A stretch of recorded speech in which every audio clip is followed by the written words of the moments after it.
Hey guys, welcome back to the other side of the coin. Champions League match against Sevilla, 0-0 at home at Stamford Bridge.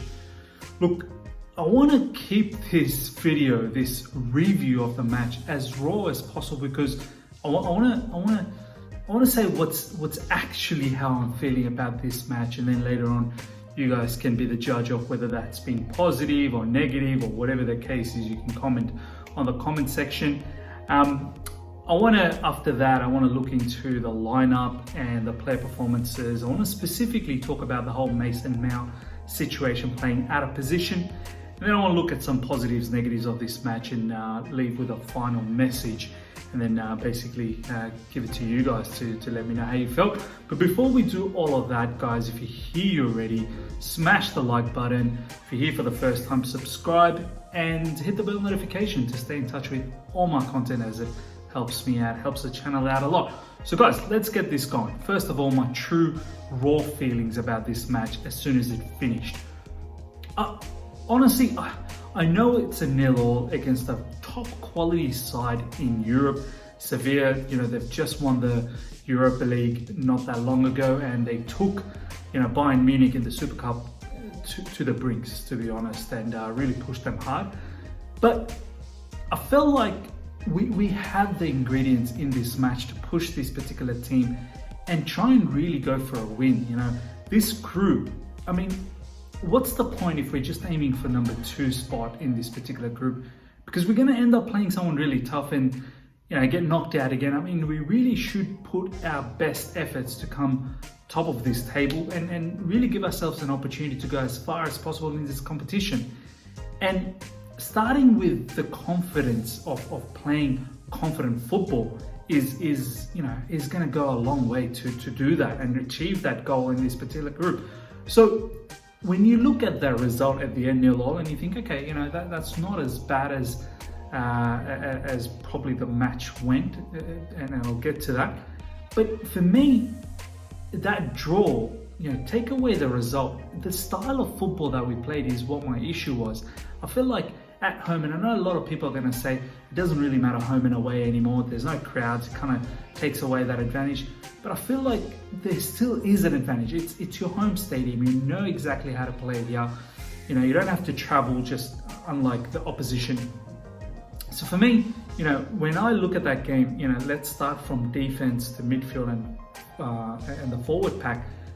First of all, I felt like we didn't have a game plan at all. When the 90 minutes whistle was gone, I felt like, what did we achieve in that particular game besides the fact that we got ourselves a clean sheet, which is excellent. We defended well, but in terms of going forward, we didn't look like we pressed, or the way we normally press. We didn't look like we pressed hard enough. When we pressed, it looked awful. It didn't look a team press at all. It looked like disoriented. It looked like half-hearted press. It seemed like the midfield and the forward pack pushed up, but without any intensity, which allowed for Sevilla to pretty much play out from the back. And then once they played out from the back, the midfield once again was exposed, and Sevilla took complete control of it. And that's pretty much what happened in the first half. Second half, it kind of got a little bit better, not massively. But first half, that midfield was non-existent of Kante and Jorginho, completely outnumbered all the time. And then when you look at it, okay, were we setting up to play counter-attack? No, we really didn't. We didn't sit back the whole match completely. It's not like we had a low block and just sat deep and looked for the fast counter-attacking football. Because if that was the case, I don't mind that. At least that's a game plan. So we didn't press hard. We didn't counter-attack or sit deep predominantly. We just, every now and then, we sat deep. We didn't look like we were a possession-based style of football that we were playing either. Whenever we had the possession, we couldn't string together proper passing channels, proper passes through the flanks or through the middle. Sevilla was always, just basically getting us away from our plans. So at the end, you need to ask yourself the question: what was the plan in that match? Was it just simply to have a structure because off that effect that we had against Southampton, where we drew 3-3. It felt like we came with this attitude that, guys, let's not lose the match and let's try and solidify ourselves with a draw. And I felt like with all the firepower that we have, Hakim Ziyech in the bench, Pulisic, Werner, Kai Havertz, Reece James in the right back, Chilwell on the left back, I felt like it just didn't do justice with all the firepower. Defensively, we shouldn't be scared. We've got Mendy back, we've got Thiago Silva back, so we should be, strong enough to hold our ground. So, I don't know. Okay, we got ourselves a point, but honestly, overall, I feel a bit disappointed in the sense that we should have done enough. Now, let's look at the starting lineup. Let's try and get to the bottom of some player analysis. The starting lineup had Mendy, Reece James, Thiago Silva, Zuma, and Chilwell in the back. Look, I probably expected that besides the Reece James part, because in my preview, I expected Aspilicueta to start, but that was great to see Reece James start. I thought that it's going to give us an attacking impetus. Now, when you look at that back four, now honestly, it's starting to showcase in the last couple of games, and I'm still backing this player.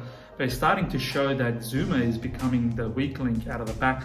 Yes, defensively we were solid. Chilwell had a fantastic game defensively, to be honest. Going forward, I don't think I saw too much of him, but at least defensively, he showed tenacity, he showed great recovery pace. He helped out Zuma massively in one of the situations where Zuma stuffed up, and he backed Zuma up, and he also then went on to really see out that defensive phase. Thiago Silva was a monster in defense as well. I felt like his leadership at the back was fantastic. The way he was sort of commanding, what to do for the defenders. There were a couple of times where, Mendy was looking to play out from the back, and he sort of commanded Mendy to sort of go long. And overall, that looked pretty good. Reece James was okay for me defensively, not so much attackingly. Missed some of the crosses. In the midfield, Kante and Jorginho. I said pre-match in the preview that I would like to see Kovacic, and as soon as we saw Kovacic come on, I think it was 65th or 70th minute, we started to look so much better, because I had this feeling that Sevilla was going to press us, and for that factor alone, I felt Kovacic's game was going to be far suited to Jorginho's game, where he can resist, can be press resistant and then drive through the middle and look for those passes and really break their lines. And we saw that as soon as Kovacic came on. So I feel like we missed the trick there with Jorginho. Jorginho, I feel, is far more better when the team is sitting deep, where he has the time to find those passes. When the team is pressing us, really Kovacic should be the go for us.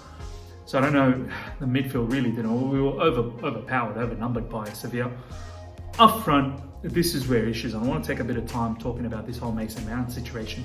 Mason Mount in left wing and Pulisic on the right wing. Honestly, throughout that match, Pulisic was not getting into the match at all because he was playing in the right. It's not his natural position to play in the right. Constantly, he was trying to swap and change with Kai Havertz. The moment for about 10 minutes in the second half when Pulisic went to the left and Mount went to the right, everything seemed to click straight away. Our impetus on the left side started to click back. He was taking on the defenders. He was going to the byline. He was whipping in crosses with his left. He was cutting in, and we looked so much more comfortable. And I don't understand why we didn't just start with that. Is it because Mason Mount, is on the left side to protect Chilwell? Well, if that's the case, Chilwell barely even bombed up, so I'm not really sure why. What was going on. Is it because we want him to press? Well, our pressing was awful, to be honest. I'm not sure how much we got out of Mason Mount from pressing. So I need to ask the question, why the necessity to play Mason Mount on the left when we're not really getting anything out of him? This is nothing against the player. This is more towards Frank Lampard, because the player is a good player, but he needs to play in midfield. As an attacking aide, that's his position. We've said it countless amount of times, and it's now hurting Pulisic's game, where we can't seem to accommodate him in his favourite spot. As soon as Ziyech came in and Pulisic was playing, it looked a lot better, but it was a bit too late. You need to start off with a front foot as opposed to making all that happen from about 70th minute or so on and so forth. Up front, Kai Havertz and Timo Werner. Kai Havertz had an alright game. There was a nice drive that he had in the second half, or I think it was in the first half, can't remember. I think it was the second half, where he just went through the players and drove in deep and looked for the pass. I want to see more of that from Kai Havertz. But overall the game was not structured for us to express ourselves for the attacking players. Timo Werner was the only player for me that looked really nice up front. He was the only one, the shining light for us in that whole match. He had a couple of really good chances, scuffed a few, but at the end he was the one who was at least trying to exploit the space, use his pace and really be direct towards Sevilla, but he didn't have enough support from any of his other players. So, and from the bench, as I said, Ziyech came on, looked pretty good, but all too late, too little. Tammy Abraham and Callum Hudson-Odoi came too late. I really don't understand what that whole substitution was about with 3 minutes to go. I'm not really sure how much difference they could make with such less amount of time. So yeah, that was our lineup, our player performance. Now let's talk about some positives and negatives. Positives, I can say, look, yes, we got ourselves a clean sheet, fantastic. Mendy looked strong, he looked commanding.